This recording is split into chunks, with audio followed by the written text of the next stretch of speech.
Si batem क्यों करती हो शर्मा के बिल्ली सी बातें बिल्ली इरादे मैं सच करूं आते जाते बिल्ली इरादे। कभी कभी मेरे दिल में ख्याल आता है कि जिस शख्स के साथ मैं आज बैठी हूं, अगर वो हिंदी सिनेमा में नहीं होते तो क्या होता। जी हाँ, जिस शख्स के साथ मैं आज बैठी हूँ, उन्होंने अपनी आवाज़ और अभिनय के बल पर हिंदी सिनेमा को उस ऊंचाई तक पहुँचाया है जहाँ से पूरी दुनिया झुककर उनको सलाम करती है। मैं बात कर रही हूँ सदी के महानायक अमिताभ बच्चन की।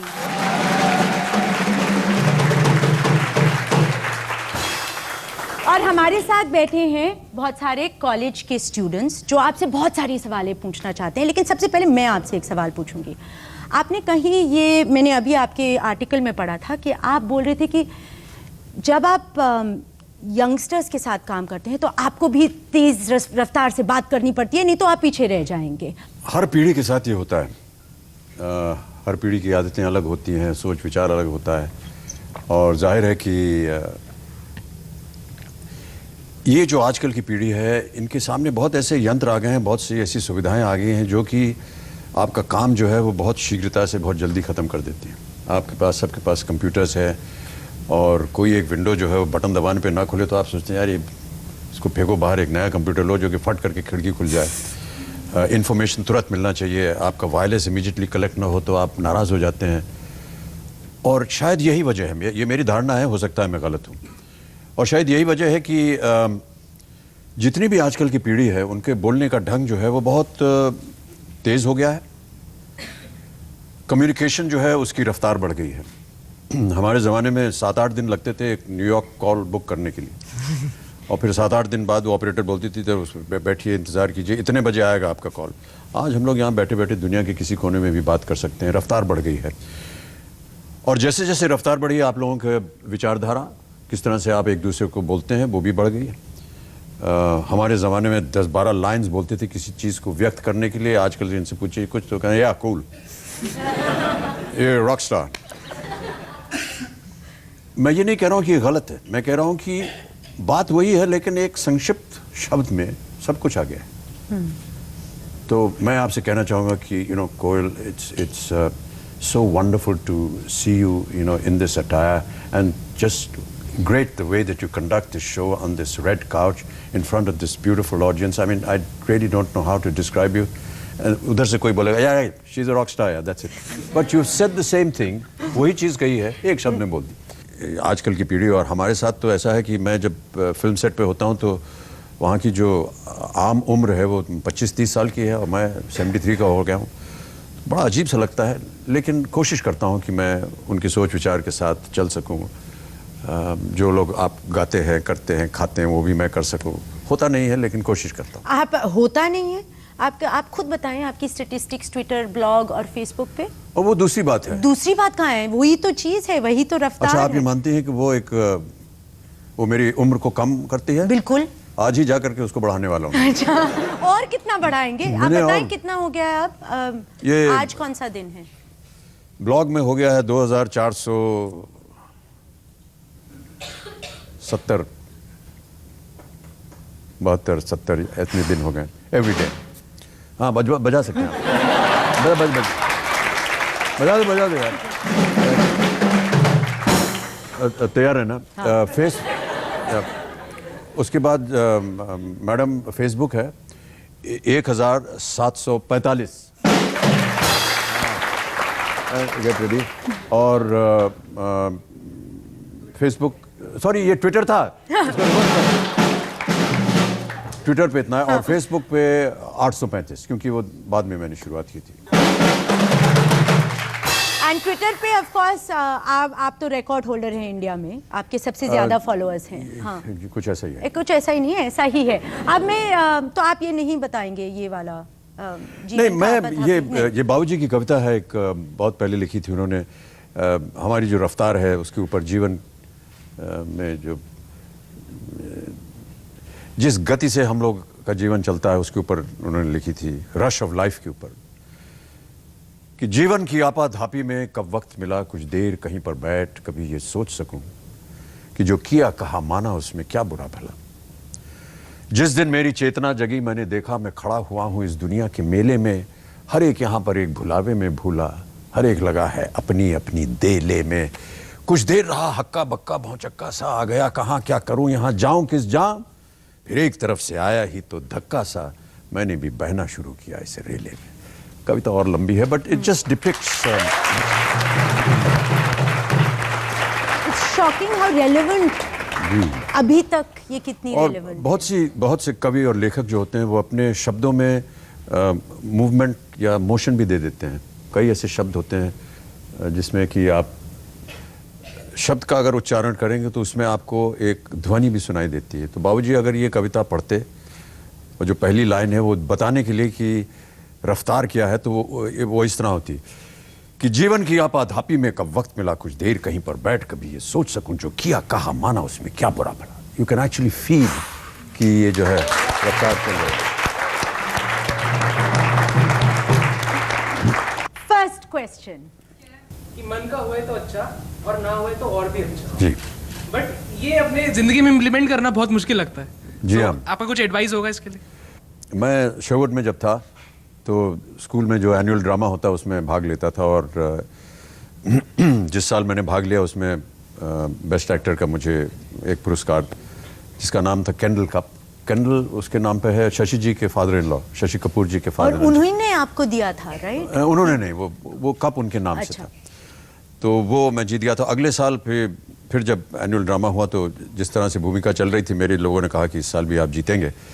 2 दिन पहले मुझे मीजल्स हो गया और उन्होंने मुझे रोक दिया भाग लेने के। तो मैं बहुत निराश, 14 वर्ष की उम्र में हम लोग सब बहुत जवानी में निराश हो जाते हैं। तो मैं स्कूल में ही हॉस्पिटल था वहीं पर भर्ती था। तो बाबूजी क्योंकि हम पेरेंट्स वगैरह को बुलाते हैं एनुअल डे के लिए, तो वो दिल्ली से नैनीताल आए थे। उनको पता चला कि मैं बीमार हूँ तो वो साथ में बैठे मेरे, क्योंकि मैं वहाँ से सुन सकता था जो प्ले चल रहा है नीचे। सो इट वॉज रियली बड़ा बुरा था। हाँ, तो दिन भर बैठे रहे और उसी समय उन्होंने बताया कि मन का हो तो अच्छा, ना हो तो ज़्यादा अच्छा।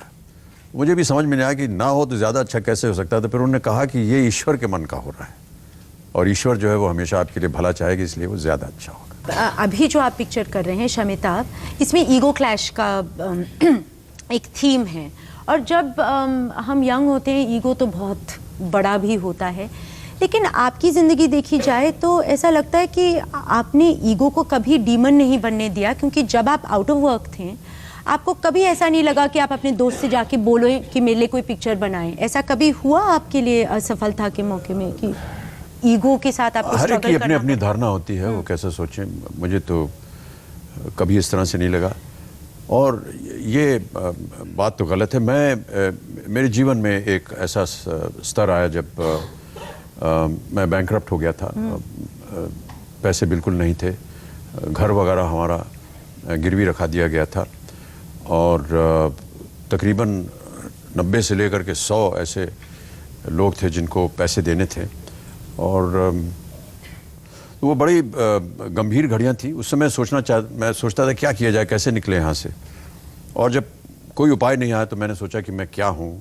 एक दिन रात भर नींद नहीं आती तो बैठे रहते सोचते रहते।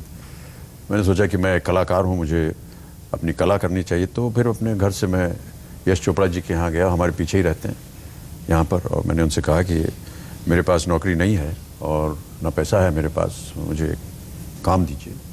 और फिर उन्होंने मुझे ये फिल्म मोहब्बतें दी जो इसमें शाहरुख थे। और फिर वहाँ से धीरे धीरे फिर कौन बनेगा करोड़पति आया, फिर धीरे धीरे और फिल्में मिलने लगी और इसी तरह जीवन। तो ईगो का सवाल तो आया ही नहीं यहाँ पे कि आप जाके ईगो मेरी समझ में आता नहीं है। ये सीखने की बात है लोगों। सर, आपकी फिल्म कभी कभी का जो फेमस डायलॉग है, कभी कभी मेरे दिल में ख्याल आता है, वो तो हमने कई बार टीवी पर सुना है, बट आप वो डायलॉग हमें अब भी इस वक्त सुनाएं। जी जरूर, आपके लिए सुना देता हूँ मैं, आप वहीं खड़ी रहिएगा। कभी कभी मेरे दिल में ख्याल आता है कि जिंदगी तेरी जुल्फों की नरम छाँव में गुजरने पाती तो शादाब हो भी सकती थी, मगर ये हो न सका और अब ये आलम है कि तू नहीं, तेरा गम, तेरी जुस्तजू भी नहीं। गुजर रही है जिंदगी कुछ इस तरह जैसे इसे किसी की सहारे की आरज़ू भी नहीं। न कोई राह, न मंजिल, न रोशनी का सुराग, भटक रही है अंधेरों में जिंदगी मेरी, इन्हीं अंधेरों में रह जाऊंगा कभी खोकर। मैं जानता हूँ मेरी हम नफस, मगर यूं ही कभी कभी मेरे दिल में ख्याल आता है, कभी कभी। फिरली सी बातें क्यों कर। सर मैं इलाहाबाद की पैदाइश हूँ, सो जी, जी। Thank you so much for giving me this opportunity. But मेरी एक रिक्वेस्ट है, सवाल नहीं है। इट्स आई रेड समवेयर कि आप एक lefty and I would like you to tell the parents across the country एक बार कि being lefty is not a bad thing, don't force your children to become right handed. जी, जी, जी। If you would say it, I think it would have more impact. ऐसी कोई बात नहीं है। कई बार ये एक पैदाइशी चीज़ होती है, बच्चे को छोड़ देना चाहिए, वो जिस हाथ से ज़्यादा अपने आप को सहूलियत समझे। तो हमारे परिवार में बहुत सारे लेफ्टीज़ हैं। मैं भी लेफ्टी हूँ, मेरे भाई जो छोटे भाई हैं वो भी लेफ्टी हैं, अभिषेक भी लेफ्टी है, और ऐसा लग रहा है कि शायद आराध्या भी कुछ बाएं हाथ से ही करेंगे। मैं पता नहीं, अभी तय नहीं हुआ है। लेकिन मैं बहुत कई सालों तक अपने बाएं हाथ से ही लिखता था। फिर बाबूजी ने उसको बदला, कहा नहीं, बाएं हाथ से मत लिखो, दाहिने हाथ से लिखो। तो मेरा दिमाग जो है वो थोड़ा सा बंट गया है। बहुत सारा काम जो है वो बाएं हाथ से करता हूँ, ज़्यादातर बाएं हाथ से करता हूँ, लेकिन लिखना जो है दाहिने हाथ से करता हूँ। हालांकि थोड़ा बहुत मैं बाएं हाथ से भी लिख सकता हूँ। और बॉलिंग लेफ्ट हैंड से करूँगा, बैटिंग राइट हैंड से करूँगा, टेनिस बाएं हाथ से खेलूँगा, टेबल टेनिस बाएं हाथ से खेलूँगा, बॉल किसी चीज़ को फेंकना हो वो बाएं हाथ से मारूंगा, किसी को मारना हो बायां बट ये थोड़ा सा। और कहीं मैंने पढ़ा, और ये बाएं हाथों के लिए है, कि अगर एक बाएं हाथ वाले को और एक दाहिने हाथ वाले को पट्टी बांध दी जाए आंखों पर और उससे कहा जाए कि भागो, तो जो बाएं हाथ वाला है वो अधिकतर एक सीधी लाइन में भागेगा, जो दाहिने हाथ वाला है वो थोड़ा बहक जाएगा, इधर घूम जाएगा। ऐसा कहीं मैंने बहुत पहले पढ़ा था, पता नहीं इसमें कोई साइंटिफिक सच्चाई है या नहीं, लेकिन ऐसा माना गया है। मेरा ऐसा विचार है कि बच्चे को छोड़ देना चाहिए, और ये कुछ पुरानी धारणाएं हैं और उनकी वजह होगी, और आप समझ सकती हैं, यहाँ पर उसका बयान करने की आवश्यकता नहीं है कि क्यों बाएं हाथ से नहीं करते हैं। लेकिन अगर कोई इंसान बाएं हाथ से पैदा हुआ है तो वो करे उससे। फिरली सी बातें क्यों करती हो शर्मा के। फिरली सी बातें, फिरली इरादे, मैं सच करूं आते जाते। फिरली इरादे। Mr. Bachchan, you have been fabulous today, but we really cannot let you go without the Pidli song, so this is on the leaving note. What? I've still got to sing it? Yeah, you still got to sing. No, but the wordings must We come have out. the words now. We have the words, right? Yeah.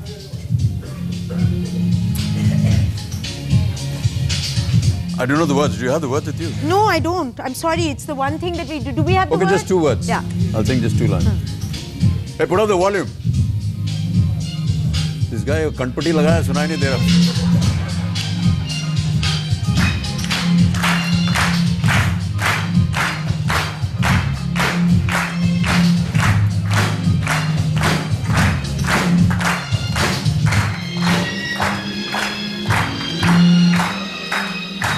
Still a long while to go.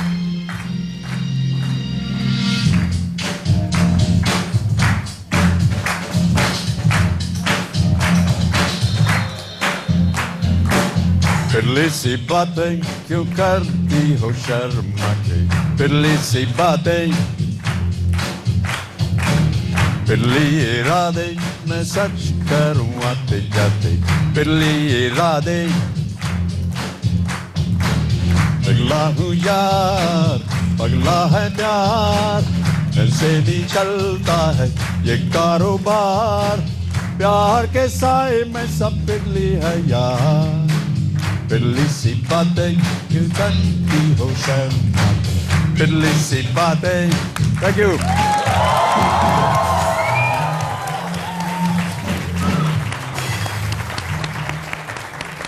Acha, bas. Thank you very much.